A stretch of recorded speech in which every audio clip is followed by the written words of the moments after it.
Estamos começando com muita alegria e gratidão mais um podcast Desperta Brasil.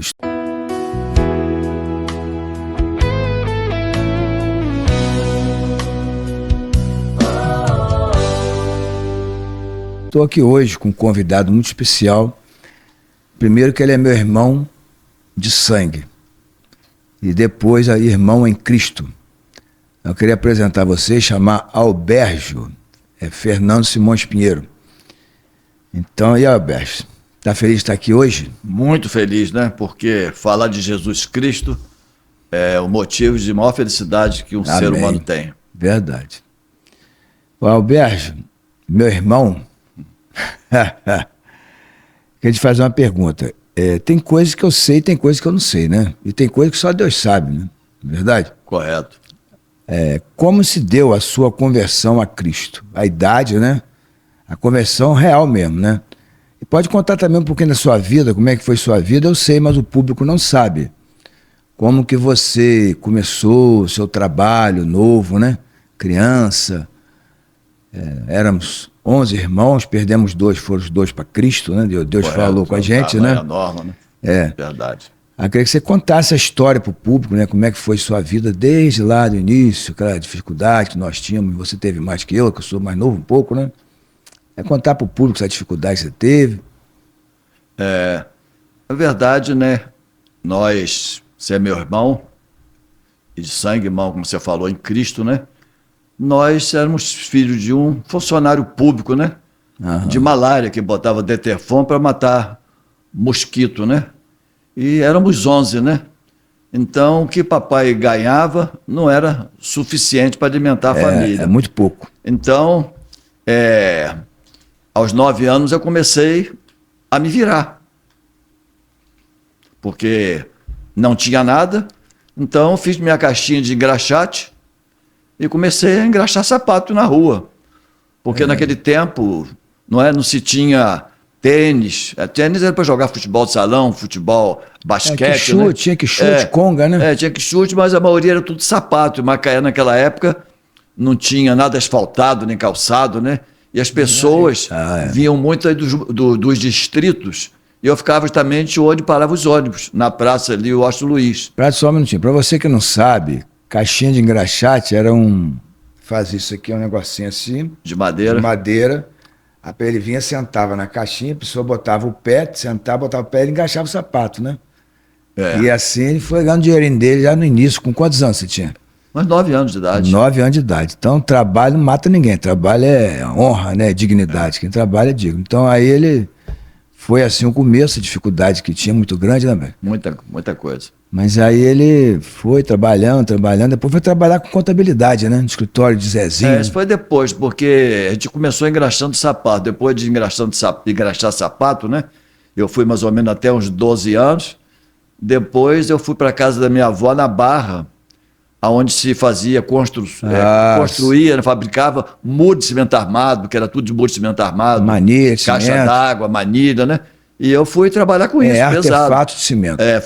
Carregar carrinho de areia, carrinho de pedra, carrinho de cimento, fazer massa, cortar arame, fazer aquelas dalas, aquelas coisas e fazer as armações todas. Então, eu sabia, eu não sabia. Você não sabia, tá né? Vendo? E nesse tempo também, era distante, né? Eu ia estudar no Matias Neto à noite, trabalhava de dia, e à noite eu pegava a bicicleta de uma enteada da minha avó, de Denanci, e ia para o Matias Neto de noite, estudar, saía 10 horas sozinho, passava numa ponte.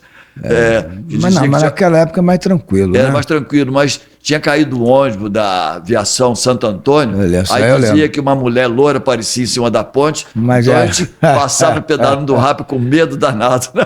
Contava aquela história macabra, quando a gente era criança e tinha esse medo. Mas tá lá, vamos lá, isso aí era demônio, hoje a gente sabe que é demônio, não era nada de mulher loura, era demônio, né? Então eu queria saber, aí a gente era pobre, né? Sim. Muito pobre, eu particularmente achava, vou ganhar dinheiro para ser feliz, né? Quero ser rico. Ninguém quer ser pobre, né? Aí você começou a crescer, já queria finalizar, você foi para Petrobras, fez prova Petrobras, de contabilidade. Sim. Aí passou para a Petrobras. Conta um pedacinho disso aí, por favor. A Petrobras, a gente vê, antes da gente se converter, como diz a palavra de Deus, né? Depois que a gente conhece a palavra de Deus, a gente faz uma retrospectiva na vida e percebe que desde o ventre da nossa mãe, Deus já nos escolhe. É um mistério nós entendemos. Salmo 139. Então, foi o primeiro concurso que eu fiz na Petrobras. Eu me formei em Contabilidade, trabalhei em escritório de contabilidade em 2, trabalhei em prefeitura, eu trabalhei depois numa cooperativa de laticínio, eu trabalhei 6 anos, porque para fazer concurso para a Petrobras precisava de 5 anos de carteira assinada. Então a Petrobras estava começando aqui em Macaé. Foi qual ano isso aí, mais ou menos? Em 79. Aí em 79 eu fiz o concurso, passei para técnico e uns 4 meses depois recebi um carro lá onde eu trabalhava, era contador da cooperativa ali em Conceição de Macabu, dizendo para me apresentar, para me ser admitido. Então tudo que eu tinha construído lá em Conceição, tive que desfazer de tudo rapidamente e fui trabalhar inicialmente em Vitória, mas já admitido por aqui. Até que terminasse aqui a parte administrativa de escritório. Quando foi em dezembro de 79, eu voltei para cá. Na verdade, né, Beth, a Petrobras ela estava começando a explodir no Brasil, porque o Brasil era um país pobre, né? Hoje o Brasil é um país rico, né? Mas o engraçado, quando nós chegamos lá em Vitória, para contar, que é um caso engraçado, né? Tinha muito serviço, né? E as pessoas estavam aguardando os admitidos para darem cobertura ao trabalho, que era muito, muito acumulado. Aí quando nós chegamos, né? Eu já um pouco careca, né? Aí falaram para o chefe de João, seu Baires, esses 2 funcionários, que era eu e outro dos 2 carecas, demoraram tanto a chegar, os garotinhos que o senhor falou que vinham, já chegaram aqui careca. Então, esses pormenores, né? Outro pormenor também que eu gosto de voltar, que fica marcado na infância, né? É que a gente ia para o colégio ali com 7, 8 anos de idade, sem comer nada de manhã. Então, eu peguei também. Chegava lá, não tem essa tranquilidade que tem hoje de ter merenda escolar. Lá tinha um leite americano, que era uma canequinha esmaltada, toda quebradinha, né? E eu, com a fome danada, entrava na fila, né? E a gente entrava na fila porque naquela época todo mundo estudava, ricos e pobres, em colégio público, né? E a gente ficava com inveja, porque o rico ia com aquela bolsinha, com aquela merendeira, com a garrafinha, com o pãozinho. Na verdade, o rico estudava tudo no mesmo lugar. Pô. Tudo no mesmo lugar. Não era uma escola. Hoje, por exemplo, escola particular que você paga um dinheirão, era tudo... Né? Aí, quando eu via aquele rico, né, na hora da merenda, né, a maioria tinha que ir para a fila do leite americano e eles tiravam aquele suco, uma maçã ou até um sanduíche, a gente morria de inveja. Né? A gente queria ter aquilo, não tinha, né?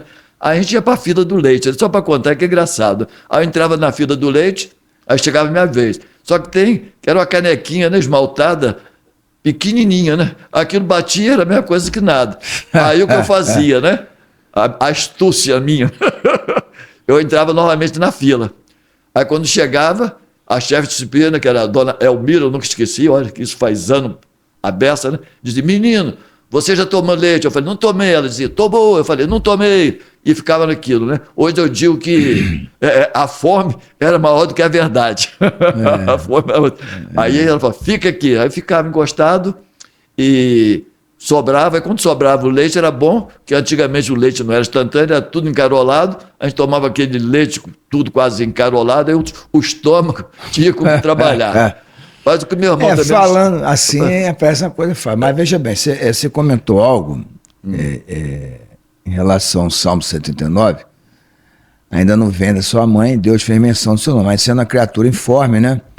Deus fez menção do seu nome no céu. Quantos livramentos você não teve quando criança, que você vivia na beira do rio, pô? Sim, eu vou contar. Tomava banho de rio direto. O livramento que Deus me deu. Quantos livramentos, mesmo sem ser cristão ainda, Deus te deu? Sim. Podia contar alguma coisa que você lembra assim muito forte? Sim, inclusive uma teve a participação sua já novinha. Você devia ter 3, 4 anos de idade, né?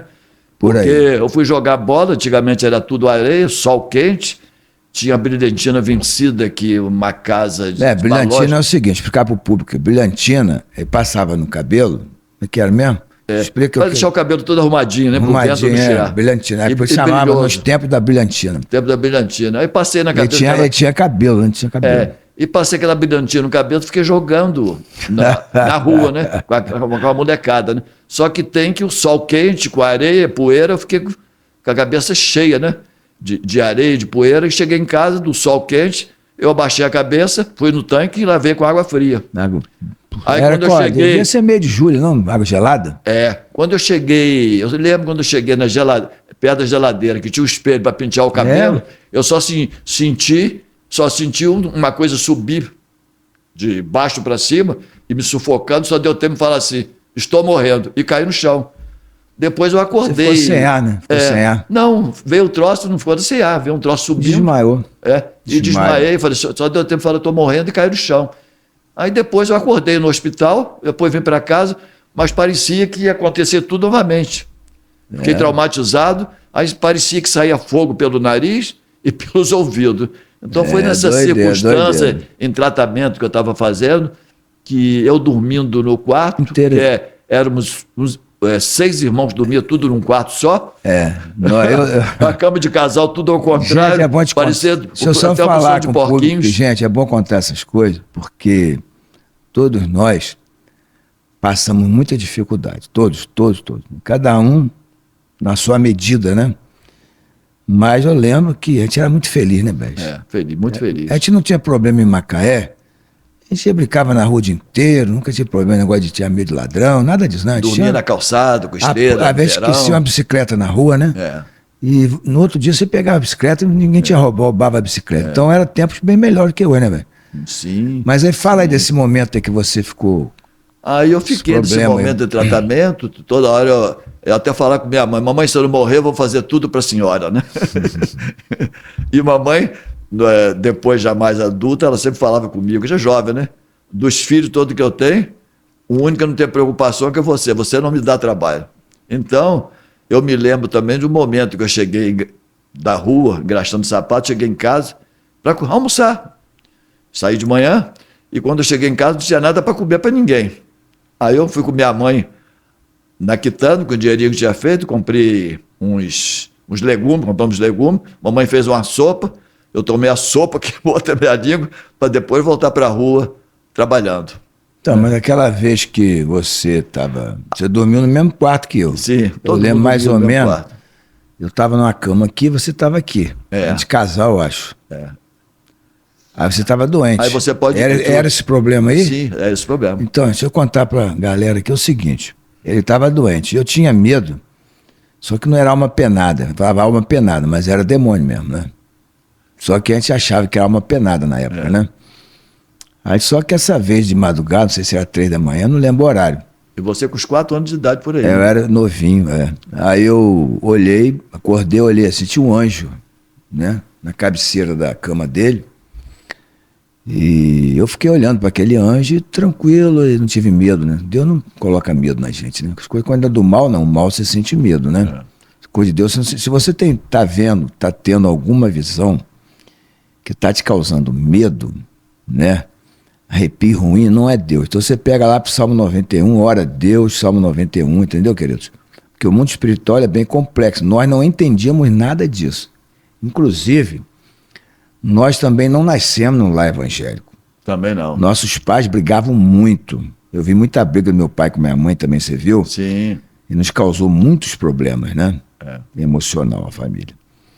E eu lembro uma vez, um problema lá e tal, aquela coisa toda, e acaba que papai foi para a igreja. Né? Aí papai foi para o Brasil para Cristo, e eu levava ele de carro, depois eu fui para o exército, aí levava papai de carro, né? Ele comprou um Fuscão, e eu levava ele do Brasil para Cristo e tal, aquela coisa toda. Então papai se converteu, depois a mãe se converteu com Dona Guelé, né? Certo.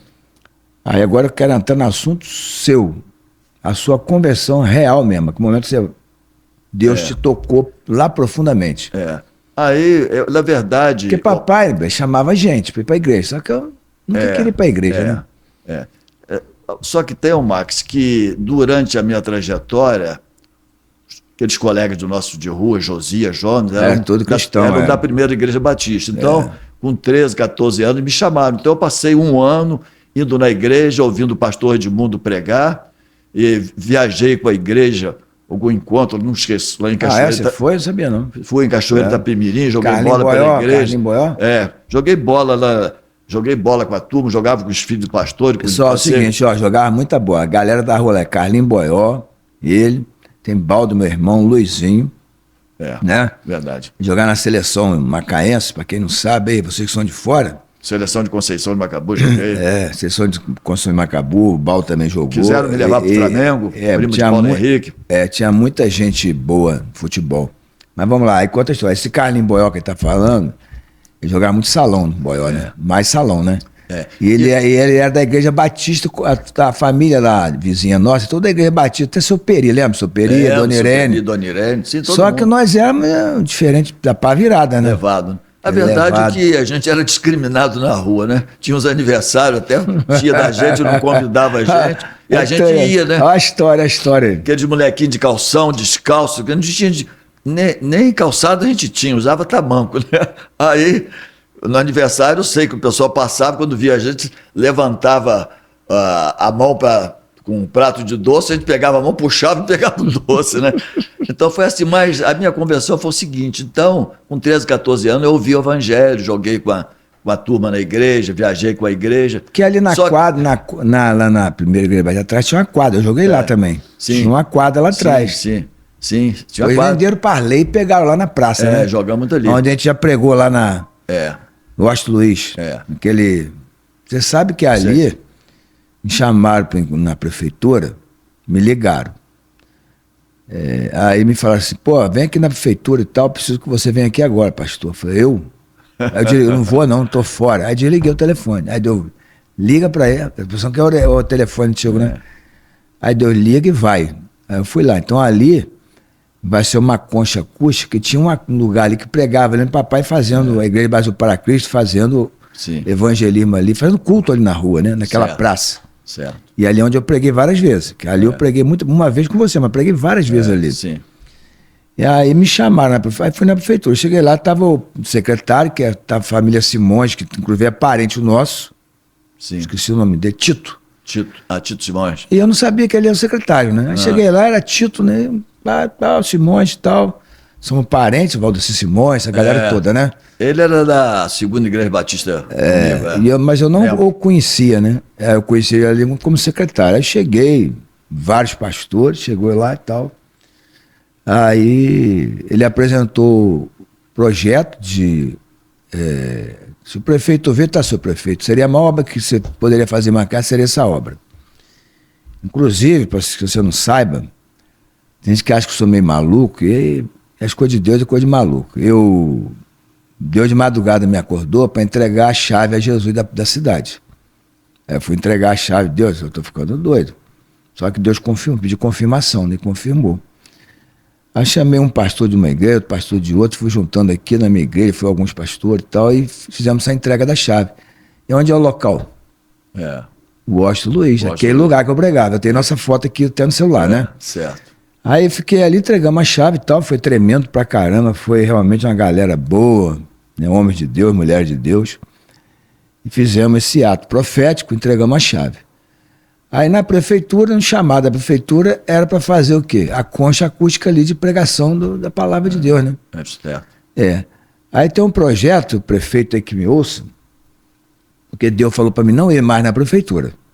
Seu tempo aqui acabou. Aí eu saí, fui a terceira vez, Deus falou que seu tempo acabou.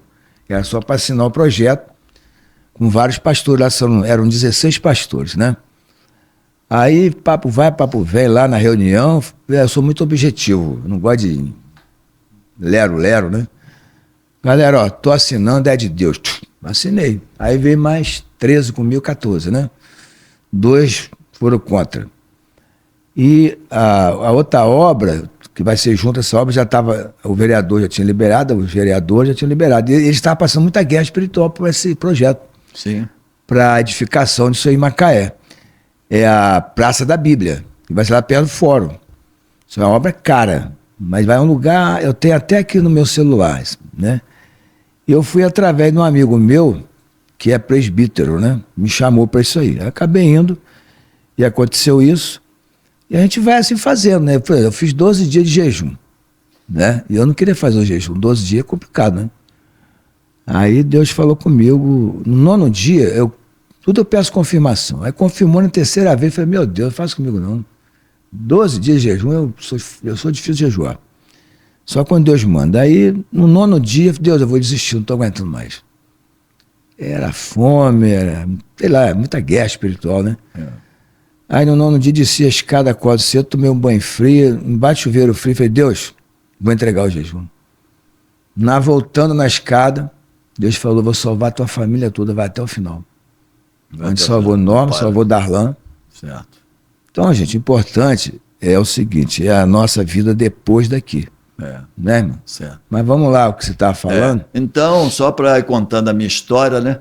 Então, o que aconteceu, né? Papai também arrumou para mim trabalhar no cartório do primeiro ofício com Antônio Otto. Naquela época, você ia trabalhar para aprender uma função, uma profissão. Trabalhar de graça quase. E eu passei de 16, 18 anos trabalhando lá. Então, a gente ganhava só uma gorjeta no final de semana, né? Mas eu fiz amizade com ele, né? E ele pagou o curso de datilografia para mim na Escola Prata.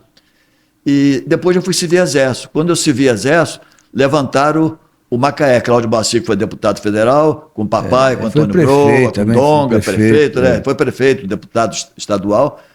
Aí eu jogava no Ipiranga, né? O futebol me ajudou muito. Então, me levaram para o Macaé, que hoje o Macaé aqui é profissional, né? Aí eu nunca tinha ganho nada. Eu sei dizer que pagaram as taxas que eu tinha brincado no carnaval no Ipiranga, a gente não conhecia Deus. Aí pagaram também a joia no Fluminense, mais um ano de mensalidade, me deram um par de chuteira Gaeta. Jogava bola, tinha muita coisa. Que era a melhor chuteira que tinha na época, e me deram 50 contos de réis. É a única vez que eu ganhei dinheiro no futebol. Então, com isso também, o Zé Domingues me matriculou, que eu só tinha a quinta série. Ele era diretor do Luiz Ride, né, no ginásio aqui de Macaé. E com isso eu fui jogar no Luiz Ride e voltei a fazer a admissão. Trabalhando. Fazia a quinta série para primeiro ano. Aí foi nisso também, me levaram para trabalhar no escritório de contabilidade o Zé Carlos Crepe, Zezinho, também, que foi vereador. Então trabalhei lá 6 anos e fui até o 3º ano do 2º grau, que era o segundo ano. Tem até a história de Zezinho Crespo, vou te cortar, que a gente falando um pouco da renda, depois fala de Jesus, claro, Jesus, né? Primeiro, depois Jesus. Primeiro Jesus, mas Zezinho Crespo eu ia muito no Tênis Clube, Society. Aí um dia eu joguei de centroavante. Sabe aquele dia que você tá bem pra caramba? Que eu nadava 1 hora antes pra jogar. Aí Zezinho me viu jogar, rapaz, eu achei que só os seus irmãos jogavam bola. Eu girava e batia, né? E acertava tudo. Fiz uns 5 gols naquele dia. Aí Zezinho, rapaz, pensei que você é Bege, Luizinho, Baldo, mas você é bom pra caramba mesmo. Você é matador. Sabe que você não sabe disso, né? Não, mas Zezinho também... Eu não gosto de falar, não, porque o cara metido. Zezinho, às vezes, meio vaidoso, né? Meio carnal, né? Mas Zezinho foi meu técnico no Macaé, né? Foi meu patrão, depois foi meu técnico. E ele gostava muito do meu futebol, né? E aí, um dia, depois de uma partida, ele virou para mim, que eu era magrinho, tinha 58 quilos. Então, correr 90 minutos para mim no sol não era nada, tinha um preparo físico muito grande. Ele virou para mim, rapaz, não entendo. Você com esse corpinho... Eu nunca vi você perder uma dividida. Eu tinha uma firmeza da pessoa, né? Então, depois disso Deus já te deu isso, né? Depois disso toda habilidade, tudo vem de Deus, né? Tiago 1,17, né? Depois disso que eu fui para Conceição, casei-me lá, trabalhei no cooperativo, estava falando. Quando surgiu o concurso da Petrobras, eu fiz o concurso, passei, não é? Como eu estava falando. Aí fui admitido e na área de contabilidade. Com 7 meses na área de contabilidade, me convidaram para ir para o setor financeiro da Petrobras. Sim. Aí, com 5 anos de Petrobras, eu já era subchefe do setor financeiro da Petrobras. Aí saiu... responsabilidade, é estresse. Estresse. Aí eu já era subchefe, a gente tinha passado por todas as atividades no setor financeiro. Aí saiu uma promoção para técnico 2, só que tinha mais de 20 na minha frente. Mas o doutor Orfeu, que era superintendente aqui, depois tornou-se presidente da Petrobras. Orfeu Valença. O senhor Valença, gostava muito de mim. Ele falou, dá por mérito, uma vaga tem que ser de albergue. Então, eu ganhei 7 níveis de um dia para o outro. 35% a mais. Então, as pessoas lá, os técnicos antigos ficaram muito revoltados, né? E com 7 anos, eu já assumi a chefia do setor financeiro da Petrobras. E Deus me levou a muito desafio. Porque eu era técnico, né? E a Petrobras é uma firma de engenharia para engenheiro. Então eu viajei em vários lugares desse Brasil, fiz a implantação do sistema maquinizado para o sistema informatizado, que depois tornou-se o banco de dados do contrato, né? Viajei em vários lugares do Brasil para fazer essa implantação, deu tudo certo. Depois eu larguei a gerência financeira para implantar a qualidade total da Petrobras, a ISO 9000, se eu não me engano, na época. Aí viajei também em vários lugares e fiquei empenhado nisso. E trabalhei, fiz 2 livros, o Manual do Processador de Conta, o Manual do Fundo Rotativo. Depois fui apresentar, fiz curso de palestra, de palestrante. Foi Deus, na verdade era tudo Deus. Trabalhando, não era convertido ainda. A verdade é o seguinte: é igual a pessoa fala assim, pede sabedoria, a Bíblia diz, pede sabedoria a Deus, que Deus vai te dar e não vai lançar em rosto. Sendo que você não lê a palavra, não adianta pedir sabedoria. Você tem que ter conhecimento, correto? Certo. Você tem sabedoria, não tem conhecimento, não. Tem que conhecer a palavra, tem que ler. Eu vejo que hoje, infelizmente, muito cristão não lê a palavra. Não é? E eu sou, assim, eu leio bastante. Um leitor assíduo da palavra, não, você quer. Mas eu leio bastante, poderia ler mais. Eu acho assim que a televisão, a mídia hoje, por exemplo, atrapalha muito o ser humano. Você vai ver 2 horas no celular e não lê a palavra 15 minutos, 20 minutos, né? Você vê que a pessoa vai ler a palavra e ela dá sono, começa a dar sono. Existe uma guerra espiritual, né?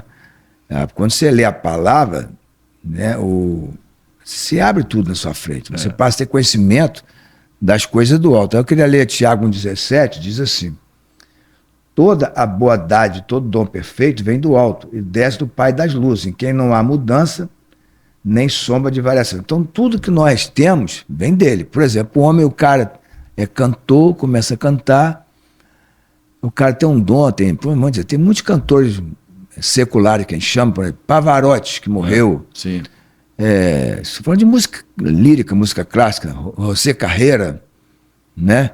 Tem o outro lá, tem o tenor brasileiro que ninguém conhece, que foi do meu tempo, quando era novo, Vicente Celestino. Vicente Celestino, a galera não conhece. Então tem muita gente boa, só que os caras usaram isso para ele.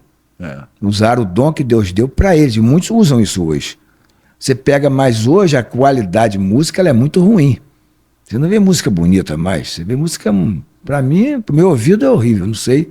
Quem se converte também, eu tive uma pilha de Roberto Carlos, de LP, eu quebrei tudo, eu me converti e aí eu não consegui mais, eu fui pedindo a Deus, Deus, vai tirando tudo que não provém de ti, né? Mas eu te perguntei, você não respondeu.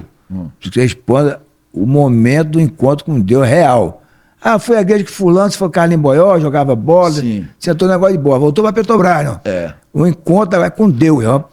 Sim, mas o meu foi uma coisa progressiva e demorada. Então eu ouvi a palavra de Deus, 13, 14 anos de idade, e eu gosto muito daquele texto que está lá em Isaías 55, 10, 11, onde ele fala, 55, 10 e 11 versículos, né? E que ele faz uma analogia entre a natureza e a palavra de Deus. Ele diz assim: e porque assim como descem a chuva e a neve dos céus, e para não tornam, não é? Mas regam a terra e a faz produzir e brotar, dá semente ao semeador e pão ao que come, assim será a palavra que sair da minha boca. Ela não voltará para mim vazia, antes fará o que me apraz e prosperará para o fim que eu a enviei. Então, eu tinha ouvido a palavra com 13, 14 anos, então ela não volta vazia, né? E o tempo é de Deus, é um tempo determinado para cada coisa debaixo do sol, debaixo do céu, né? Então, eu me converti no auge meu da Petrobras, porque aí eu tinha Eric Engraxate, era chefe do setor financeiro da Petrobras, ganhava bem, era reconhecido. Você tinha um vazio, mas tinha um vazio, pô. Não, eu vou chegar aí. Então, eu tinha tudo aquilo que o mundo dizia, eu tinha para ser feliz, que eu tinha bom emprego, bom salário, eu já tinha casa própria, eu já tinha meu carro, meus filhos melhor médico, melhor de colégio, eu tinha um sítiozinho que parece um pedacinho do céu, né? E eu tinha tudo, eu jogava futebol, tinha os amigos, era mulherengo, então tinha tudo, só que que eu perguntava a mim mesmo, Deus começou, acho que o Espírito Santo botar em mim a pergunta, uma interrogação no coração, por que eu não sou feliz? Então ali já era Deus tinha um vazio trabalhando no meu coração. Amém. Então foi quando, em 94, eu conheci e me converti. E me batizei no 31 de dezembro de 94. E ali Deus começou um processo de transformação em minha vida. Agora, é fácil? Não. Mas só que tem que a Bíblia diz o quê? Que o princípio de tudo é tema a Deus. E eu me lembro... Temor do Senhor, princípio de sabedoria. Eu conversando com meu irmão Max, né? Hoje ele é pastor, e a respeito, né? Falar aqui a última amante que eu tinha, eu conversando com ele, e eu queria... Você fala de você dar dentro, gente, você fala que a mulher depois vai pegar ele. Mas eu estou falando a verdade, ela sabe disso, né? Então... Aqui é o ex, tudo de ruim, agora está na luz. E quando o Max falou comigo, não vai porque a carne é fraca, mas eu tinha tanta convicção da minha conversão e do meu temor a Deus que eu fui. E ali desmanchei, entendeu? Falei com ela, pensou que estivesse amando alguém, mas eu estava amando a Cristo, né? E dali nunca mais eu tive qualquer outro envolvimento na minha vida, né? Hoje já estou com 80 anos. Agora, é uma luta ferrenha você lutar contra a carne. E o inimigo sopra na sua cabeça, o inimigo coloca... mulher na sua vida. A bandeja, então, vem com a bandeja, né? É brincadeira não, mas você tem que renunciar, porque Jesus falou que aquele que quiser seguir, né, toma sua cruz, dia após dia, negue-se a si mesmo e siga, né? Então, é negar mesmo, o cristianismo é negar a si mesmo. Mas eu também, você falou sobre experiência, né? Então, no cristianismo, depois de convertido, a minha maior experiência aconteceu dentro da minha própria casa. Por quê? Porque nesse período... O meu filho também tinha se convertido antes de mim, minha filha se converteu primeiro, depois meu filho, depois eu, depois a mulher. Só que tem que meu filho largou e se envolveu com droga, com cocaína. Eu lembro. Então eu passei 3, 4 anos orando por ele, jejuando por ele, lendo, buscando mesmo a presença do Senhor, botando o joelho no chão. Então foi um tempo mais difícil da minha vida, mas também foi um tempo que eu tive mais comunhão, relação com Deus, relacionamento com Deus. E Deus falava comigo, falava com minha filha e com minha esposa. E era um tripé, orando. Até que chegou um determinado momento, numa igreja, Deus já me usava para pregar, na casa de oração. Sei ali na Télio Barreto. Na Télio Barreto. Lorena, pastor Lorena. Depois de um culto, uma mulher que eu não sei quem é hoje, uma irmã em Cristo, me chamou, falou só comigo assim, Deus manda dizer que sua vitória está perto. Quando foi cerca de 20 dias depois, meu filho sai, que ele voltava drogado, e a gente era carnal, porque não tinha um conhecimento de Cristo, o pau quebrava, eles voltavam, chegava da rua de madrugada, botando sangue pelo nariz, e eu brigava, entrava quase em luta corporal com ele, ele quebrava o braço de poltrona. Foi um tempo terrível, né? Mas, ao mesmo tempo, bom, porque foi daí que a gente veio a experiência com Deus. A maior busca, né? Aí o que aconteceu, né? Ele foi drogado para uma casa de espetáculo aqui em Rio das Ostras, né? O município próximo ao nosso, e se drogar com bebida, com mulher, e chegou lá, ele teve experiência forte com Deus. Porque aí, esse fala do testemunho dele... Você estava orando, né? Orando muito e jejuando muito, por 3 anos, todo mundo. Orando e jejuando. Uma guerra. Mas quando ele saiu, dizia-se, Satanás. É a experiência minha, né? E eu ia dormir tranquilo. Minha mulher não fica... ele está com você temporariamente. Porque ele pertence ao Senhor Jesus Cristo. Você declarava, eu declarava. Quando ele saía, estendia a mão, falava... Estendia a mão quando ele ia sair. Breve o Senhor, meu Senhor, vai tirar ele das suas mãos. Eu profetizava e ia dormir em paz. Aí eu já criei aquela fé, aquela esperança, com muita experiência, muitos sonhos, muitos acontecimentos. E foi uma experiência muito espiritual, de guerra espiritual. Então, quando meu filho estava nessa casa de espetáculo em Rio das Ostras, ele diz no testemunho dele que, de repente, Deus tirou todo o efeito das drogas, da bebida dele. Ele, que já conhecia o Evangelho, já tinha transitado um tempo nas igrejas, e ele perguntou assim, meu Deus, o que eu estou fazendo nesse lugar? Aí Deus falou com ele, meu servo, por sua causa, eu vou te tirar desse lugar, por sua causa eu vou fechar esse lugar. 5 dias depois o lugar estava fechado. Foi quando ele saiu. Eu não sabia, não. Aí logo depois foi fazer seminário teológico no Rio, seminário teológico sul Batista do Sul, né? Lá no Rio de Janeiro, né? Então, é assim. Então, eu me converti nessa situação, né? Foi uma coisa progressiva, e aí Deus dali começou a transformar completamente minha vida, fui vendo que o ministério que eu tinha, que era de evangelização, não é? Eu ia te perguntar isso aqui agora. Me convidaram para me fazer seminário, eu não quis fazer no início, por quê? Eu tinha medo porque a gente conhecia já o evangelho, dizia que muitas letras matam. O Espírito verifica. Até que eu recebi um líder de ministração de louvor da igreja, para ir dessa casa que eu tinha na roça, né? Sim. Ele pediu emprestado para ir lá para orar com o pessoal final de um ano, pedindo Deus direção para o trabalho dele de música para o ano seguinte. Eu fui cedir, ele nunca tinha ido em casa, ele também não conhecia o meu ministério, Sim. porque aí eu já trabalhava em várias missões pelos bairros aqui em Macaé, trabalhei 6 anos em uma, 5 anos em outra, 3 em outra. Pela segunda igreja, né? Pela segunda igreja, tudo pela segunda Mas igreja. Mas trabalhou para o reino, né? Para o reino. Para o reino de Deus, para Deus, né?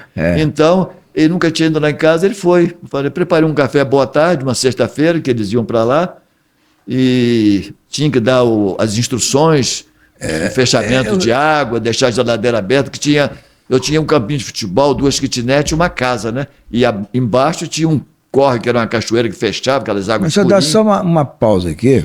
Veja bem, por quê? O que eu estou pensando aqui? Imagine você, quantas pessoas vai nos ouvir amanhã, depois da manhã, sei lá quando, mas Deus sabe, que está passando esse processo que seu filho passou. De droga, né? E não tem Deus. Não tem Deus, Você, pai e mãe, que estão nesse processo, Deus quer te levantar como coluna. E quando eu levanto uma coluna, é que ele orou. A palavra diz que a oração do justo pode muito seus efeitos. Jejuei muito, busquei muita foto seu. Veja bem, você que não tem Jesus. Então a palavra diz Salmo 37, 4, lembra, esqueci, 4 ou 5. Entrega teu caminho ao Senhor, confia nele, mais ele fará. Então ele orou. 4 anos que ele falou que orou, pelo filho, né? Mas o que Deus fez? Fechou até a boate. Então olha o poder da oração, né? Quando a gente fala a oração do justo, não é porque nós somos justos, não. Nós somos justificados, é diferente. Justo só Jesus, né? Então nós somos justificados pelo sangue de Jesus. Então, através da oração, que é uma arma que nós temos, poderosa, que a palavra diz lá em 2 Coríntios 10, 4, que as armas, primeira ou segunda, da nossa milícia não são carnais. São espirituais. Mas sim poderosas em Deus para destruir fortaleza, né? Então, as nossas armas destroem fortaleza. Que fortaleza? Espiritual. Se ele não é convertido, e ele não ora, o que aconteceu? De repente o filho já tinha morrido. Sim. Pô, mas quando você se converte é muita guerra. Claro que é guerra, porque o inimigo se levanta mesmo. Aí ele vai atacar teu filho e tal. Mas você que está passando uma dificuldade talvez igual ou até pior que essa, se levanta, entrega teu caminho a Jesus, confia nele, ele vai fazer. Ele fará, né? Certo? Porque nós não vamos deixar de passar dificuldade. Mas Deus vai na nossa frente. Salmo 60, 12 diz que Deus vai na nossa frente como um valente terrível contra nós inimigos. É claro que tem momento que nós estamos até fracos. Né? Somos fracos. Só a graça de Deus. Mesmo. Aí quando estamos fracos é que somos fortes. Por quê? Nós temos a total dependência de Deus. Você falou, poxa, eu estava... Aí é Deus, buscando mais. Quando vem a luta, você vai buscar mais. Então você vai ler mais, vai orar mais. Quanto mais a luta, mais é a busca ao Senhor. A verdade é essa. E existe anjos de Deus, que são ministradores a nosso favor. Então nós temos anjos e mais anjos que vêm pelejar por nós, enviado por Deus, né? Certo. Então, que você que está passando dificuldade, ora a Deus. Deus, busca, ora. Quando ele está perto e quando pode achar, né? Oséias 6,3. Conheçamos e prossigamos em conhecer o Senhor, né?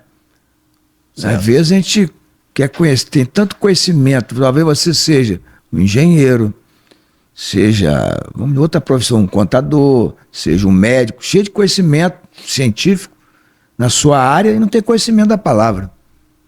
É verdade. Certo? E como você falou, Oséias 55 anos, Pai Deus não volta vazia, ela prospera, não fica enviada. Então talvez você esteja passando um momento, talvez com sua esposa, filho, sei lá com quem for. Não é tempo de entregar a vida para Deus. Nós estamos vivendo um momento no Brasil no mundo. Você teve agora um terremoto no Japão, você viu? 7.1? 7.1. Venezuela tem uns 15 dias, né? Dois, três, mas 4. sempre teve, meu irmão. O negócio está complicado. Você vê, a Bíblia diz assim: por se multiplicar a iniquidade, o amor de muito Se esfriará. se esfriará. O que é iniquidade? Pecado. Pecado. Né? Todo tipo de pecado. Então, Deus fala com Abraão: Abraão, andas comigo ser perfeito. Sou Deus Todo-Poderoso. Correto? Então, como a glória de Deus está sobre a terra, como as águas cobrem o mar, Deus está disponível ao homem, enquanto o homem está aqui. Então, o tempo é hoje. Amanhã pode ser tarde. Você tem aquela música, amanhã pode ser muito tarde. Não, isso aí não é minha época, não. Hoje Cristo te quer libertar. Meu amigo. Darlan cantava muito isso. Meu amigo, hoje tu tem a escolha, vida ou morte, qual vais aceitar? Amém. Amanhã pode ser muito tarde, hoje Cristo te quer libertar. Amém. Aí só completando, Max, aí esse líder de louvor foi em casa, passou a chave, de repente ele não conhecia meu ministério, mas ele foi cara formado, ele vozeirão, ele faz tudo quanto é tipo de voz, é professor de canto, né? Aí, de repente, nós estamos tomando café, ele vira para mim: irmão Bejo, por que você não faz seminário, rapaz? Aí Deus disse no meu ministério: você é homem de palavra, de oração, de libertação e de cura.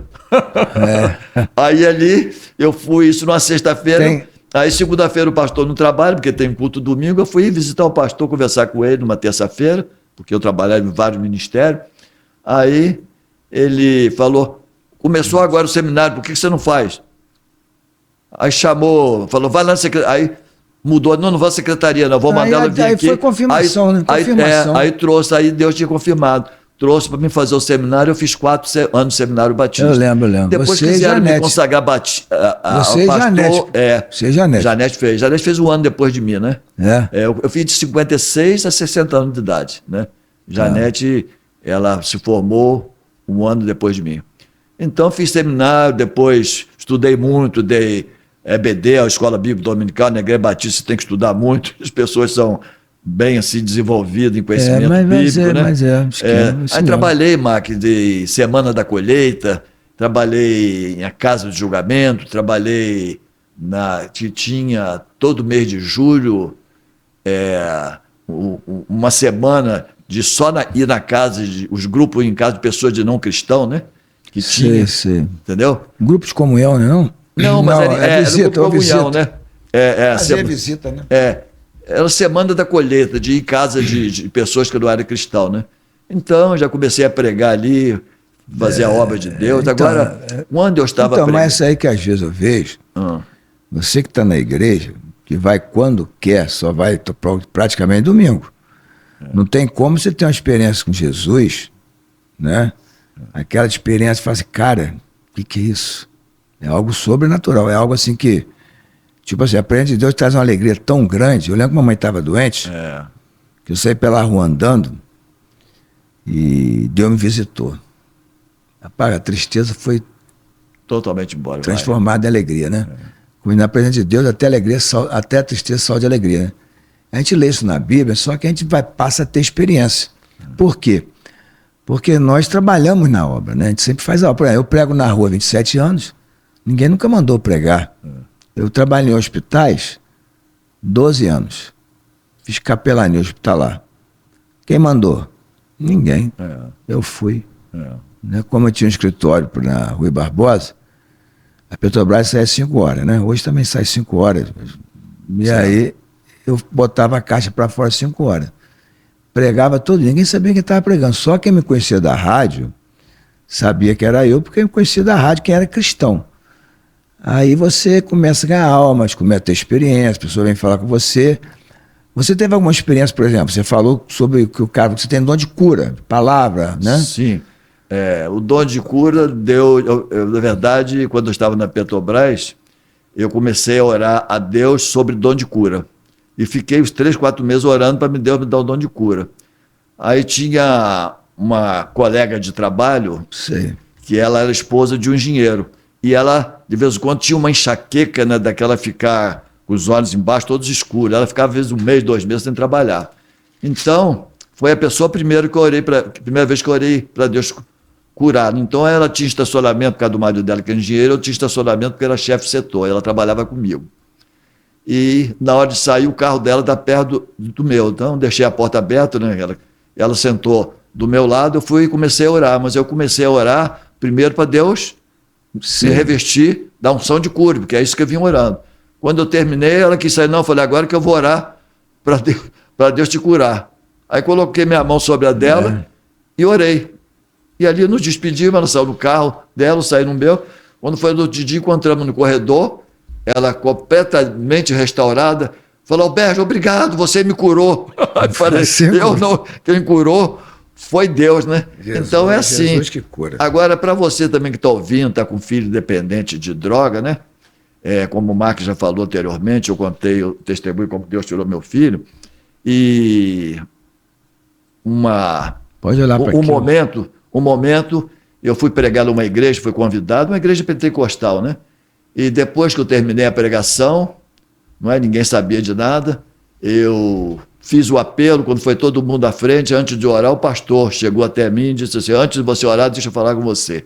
Deus manda dizer que ele tirou seu filho das drogas por causa das suas orações. Então a importância do poder da oração, né? Verdade. Não, orar é algo, para mim, assim, prazeroso, porque orar é você falar com Deus, né? Mas orar não é monólogo, fala, é diálogo, né? É diálogo, você falando, orar é você falando com Deus, né? Falando com Deus, Deus falando com você. É isso aí. Às vezes Deus fala na Bíblia, às vezes fala na mente, mas mais na Bíblia, né? Às vezes eu venho para cá, antes de vir de podcast, eu começo a orar, semana. Eu acabo esse podcast aqui, começo a orar. Por exemplo, eu posso falar aqui muita coisa bonita e não ter feito nenhum. Certo? Por isso que eu falei assim, Bérgio, eu quero fazer um podcast muito simples, pô. Ninguém que está do lado de lá achar que a gente é alguma coisa. Quem é alguma coisa é Cristo, né? Nós fomos transformados. Nós somos pela graça de Cristo. Jesus, Deus manda os profetas, manda o filho vai, ressuscita, vai para a direita do Pai, está sentado lá agora, nesse exato momento, e depois ele envia o Espírito Santo. Por quê? Para habitar em nós. Agora a responsabilidade, o Espírito Santo de Deus habita em nós. Sim. Hoje nós somos a arca. Então, olha, eu fico, as pessoas falam sobre, cara, Deus é muita responsabilidade. Você tem o Espírito Santo dentro de você, Deus habitando dentro de você. E como é que se dá isso, você que está ouvindo? Em Isaías 53, diz assim, quem deu crédito à minha pregação? Né? A quem se manifestou o braço do Senhor. Então, o que quer dizer? Quando você dá crédito, né, à palavra de Deus, Deus se manifesta. Né? Aí você crê. Aí diz Marcos 16,15. Ide pregar o evangelho a toda criatura. Quem crê for batizado será salvo. Quem não crê será condenado. Não, aí você deixa quieto. Aí você creu, é batizado, você já é selado com o Espírito Santo. Efésios 2 diz que nosso espírito está mortificado, não está morto. Está mortificado. Mas quando você aceita Jesus como seu único, suficiente Salvador, você é selado. Quando você é selado, o Espírito Santo habita em você, seu espírito é vivificado. Por isso que Jesus diz para Nicodemo, Nicodemo, você é chefe lá da sinagoga e tal, e você, né? O príncipe da sinagoga, né? O principal. É o principal da sinagoga. Não entendeu nada. Então você tem que nascer de novo. Quem não nascer da água do Espírito, tem que nascer da água do Espírito. Então nós nascemos da água do Espírito. Então nós recebemos o Espírito Santo. Sim. A nossa vida muda, porque se Deus é tão assim, perfeito no que ele faz, ele envia Jesus sobe, depois envia o Espírito Santo. Você imagina como fazer a obra do Espírito Santo. Os 9 dons, o Espírito Santo que dá. Certo. Né? Os dons, dom de cura. Né? Aí a pessoa pega o dom de cura para ele... Libertação também, expulsar demônio, que Deus já nos usou. Tudo é dom, também. Eu vou contar aqui rapidinho. Então são vários dons que Deus dá. Então os dons servem para serviço da igreja. A igreja é um corpo. Sim. É igual essa mão. Cada dedo tem uma função. Certo? A palavra diz que nós somos um corpo de Cristo. Mas se o dedo mindinho aqui, esse dedo aqui não é maior que o dedo mindinho, tudo é igual. Porque todos têm importância no reino de Deus, né? Todos têm importância, devido importância. Eu sempre falo o seguinte, Beth, não é o que você faz, é como você faz. Às vezes eu posso ser um pregador eloquente, como tem muitos, e uma pessoa que é faxineira da igreja, vamos analisar, um cantor da igreja, né? tá lá cantando. E a mulher tá lá lavando o vaso cantando. O cara tá lá no foco de luz. Às vezes aquela mulher que tá lá no vaso, lavando o vaso cantando, Deus está recebendo, daquele lá não está recebendo. Não é verdade? Então, você está adorando. Então, eu falo muito com Deus. Deus, eu quero te amar sobre todas as coisas. Né? Quando você sai da palavra, você entra por um caminho que vai te levar à ruína. É como fala, a soberba precede ruína. E a altivez de mente precede queda. Então, nós temos que ter muito cuidado. Por isso que tem que nascer de novo com a nossa carne. Quem nasceu da carne é carne. Quem nasceu do Espírito é Espírito. Né? Por isso que Deus fala, importa que você me adore o Espírito em verdade. Em João 4, Samaritano está no poço pando lá, tirando água. Jesus fala, se você beber da água que eu lhe der, você nunca mais tornará a ter sede. Está falando de quem? João 7, do Espírito Santo. Né? Então nós bebemos dessa água. Certo? Jesus diz que aquele água da vida que beber dele jamais terá sede. Jamais terá sede. Do seu interior fluirão rios de água viva fluirão do seu interior. Então o que é? Você prega a palavra, você está fluindo. Nós estamos aqui fazendo o que? A obra de Deus. Eu abri esse podcast, por que eu vou abrir um podcast? Eu com 69 anos. Tem momentos, você que está aí ouvindo, que eu estou cansado, cara. Mas Isaías 40, 28, diz que Deus dá força ao cansado e multiplica as forças daquele que não tem nenhum vigor. Os jovens se cansam e se fatigam. Os que esperam no Senhor renovarão as suas forças, subirão com asa como águia. Andarão, descansarão, correrão, não se cansarão, andarão, caminharão, não se fatigarão. Entendeu, irmão? Aí você vê a ação de Deus em nós.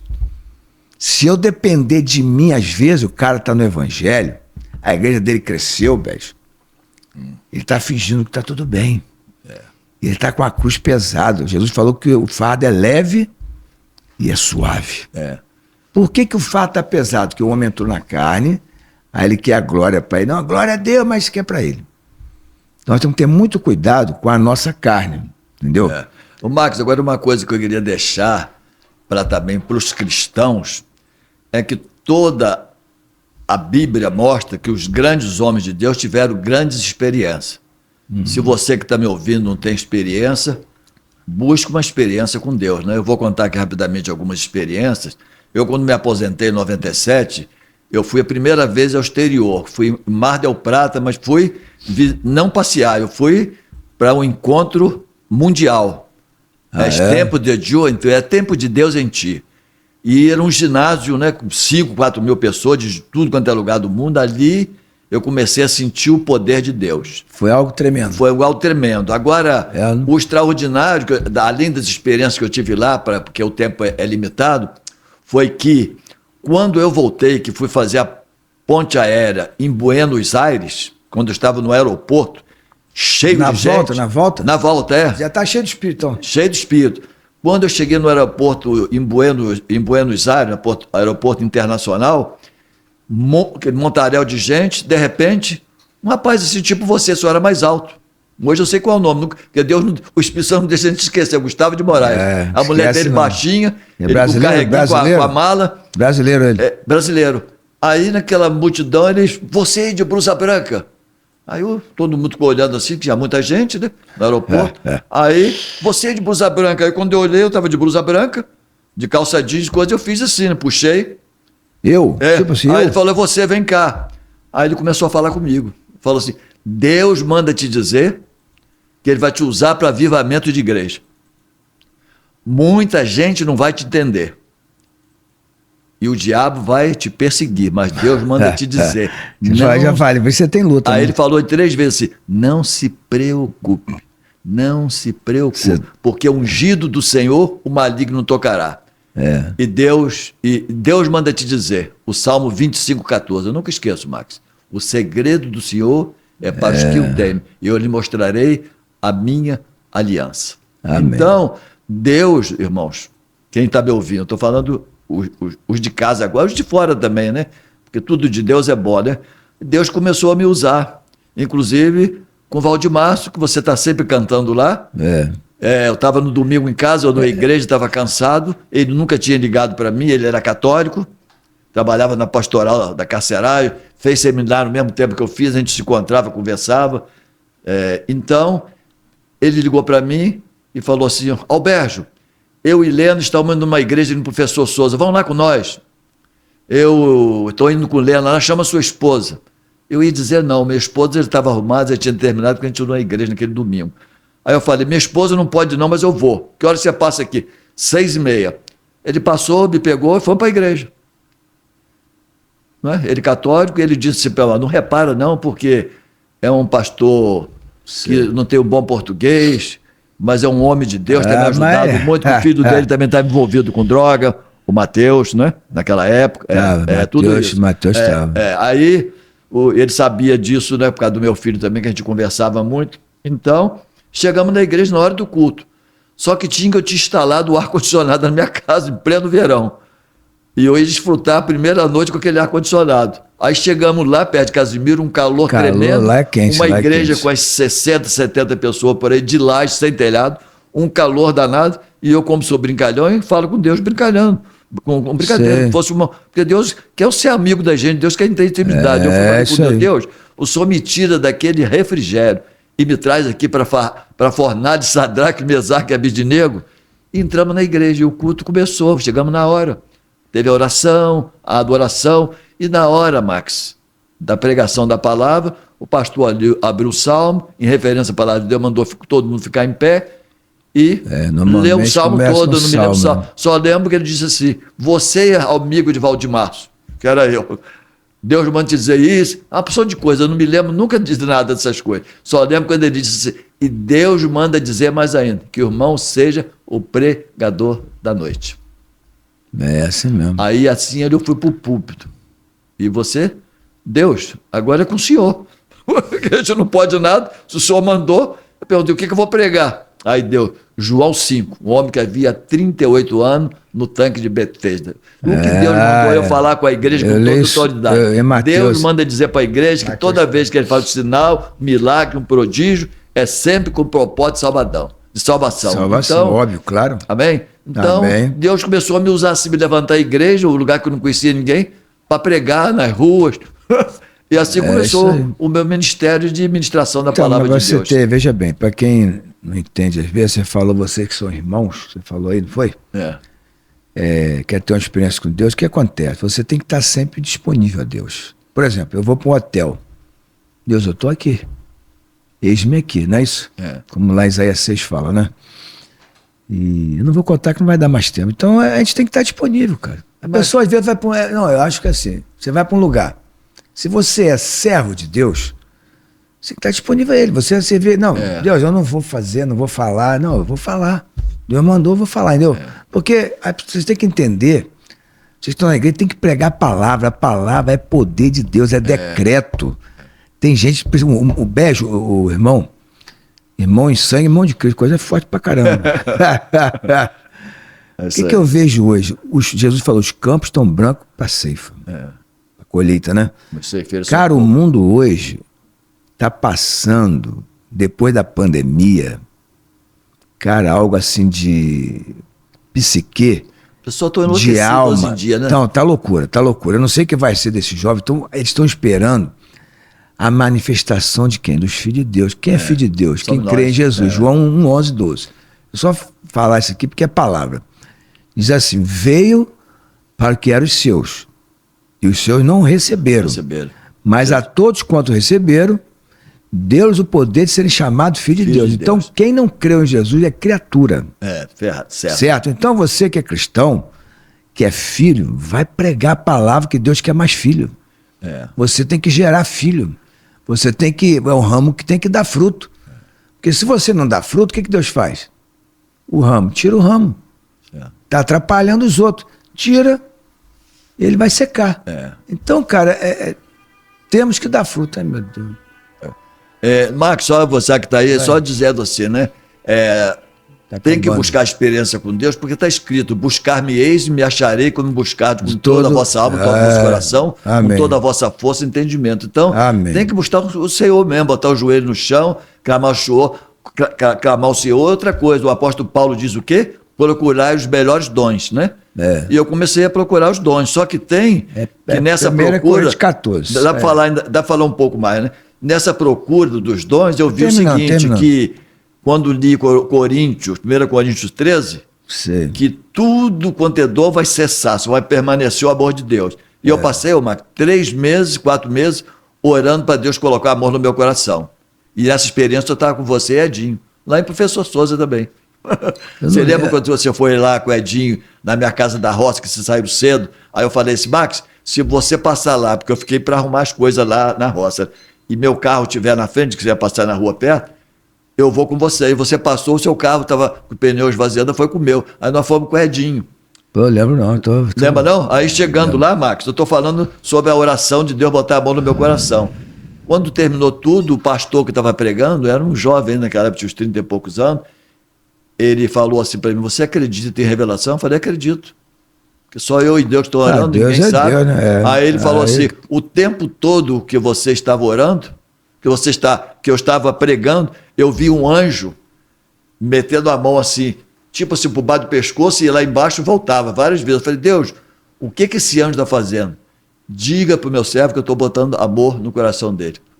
É isso aí. Nós estamos finalizando. Eu agradeço, tá, Bess, ter vindo.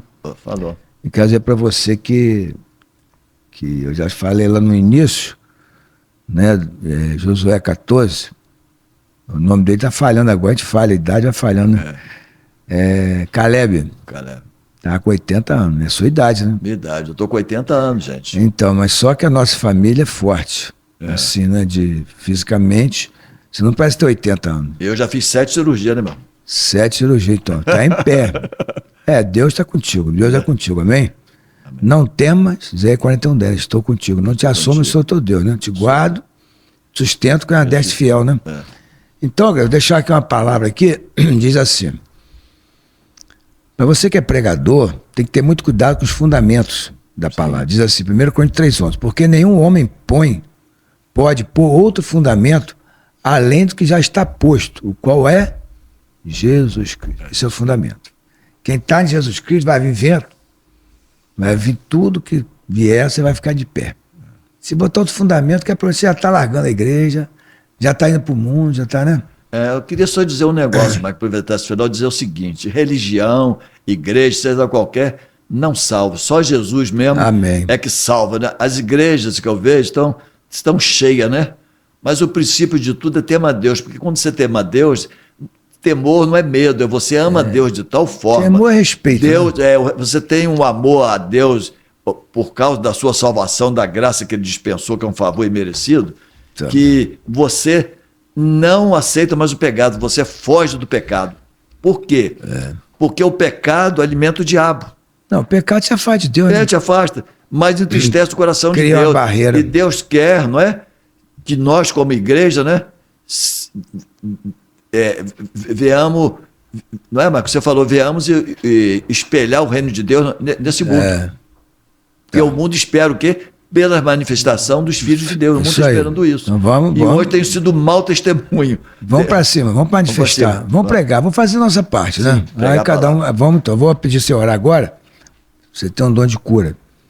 Orar por cura de quem vai assistir o podcast. Eu tenho fé no poder da oração, o poder de cura. Então, que Deus possa curar a pessoa, pode ser fisicamente, espiritualmente, né? Emocionalmente, né? Curar a pessoa. Deus sabe o que ela precisa, né? Então, você que vai ouvir essa oração, não sei quando, mas você vai ouvir, e eu creio em nome de Jesus que você vai ser curado. Pode orar, por favor. Ó Deus de bondade, Deus de amor, Deus de misericórdia. Amém. Exaltado e glorificado seja o teu santo nome. O Senhor Deus da criação, é o Deus de bondade, de amor e de misericórdia, que apesar, ó Pai, de sermos pecadores, o Senhor nos amou de tal forma que o Senhor deu o seu Filho Jesus Cristo para morrer na cruz do Calvário por nós, ó Deus. Amém, o Senhor nos dá dons, dons são poderes, ó Deus, para abençoar aos outros que estão lá de fora. Deus. Aleluia. Visita agora, Deus, quem está com problema emocional, quem está com problema de família, com problema de filho em droga, com problema de enfermidade, visita agora, Deus, mova o teu Santo Espírito. Em nome de Jesus. Porque o Senhor sabe a quem esse podcast vai alcançar, ó Deus. E nós te pedimos em nome de Jesus, Deus. Cura, Deus, sara, salva, liberta, transforma, Deus, marca um novo tempo, Deus, e faça desse Brasil, ó Deus, eu tenho pedido um Senhor, não um celeiro de alimento, ó Deus, mas principalmente um celeiro de salvação, um celeiro da tua palavra, um celeiro de homens do Senhor que vão pregar o teu evangelho para salvar as vidas, resgatá-la da mão do diabo e trazer para o Senhor para a glória do teu santo nome. Amém. Por isso oramos já agradecido por tudo e por esse momento, pela tua bondade, pelo teu amor e tua misericórdia, por poder ter esse privilégio de conversar, de pregar o seu evangelho, de orar para os doentes, de fazer a sua obra, porque isso é um privilégio, é uma alegria. Ora assim, em nome de Jesus Cristo. Amém. Amém. Querido, esse nome tem poder. Larissa, o que? Compartilhe. Fala aí, Larissa, me ajuda, velho. Compartilhe. Deixe seu like. Mais o que? Tem 3 coisas. Compartilhe. Compartilhe, comente e deixe seu like, tá bom, queridos? Deus abençoe em nome de Jesus.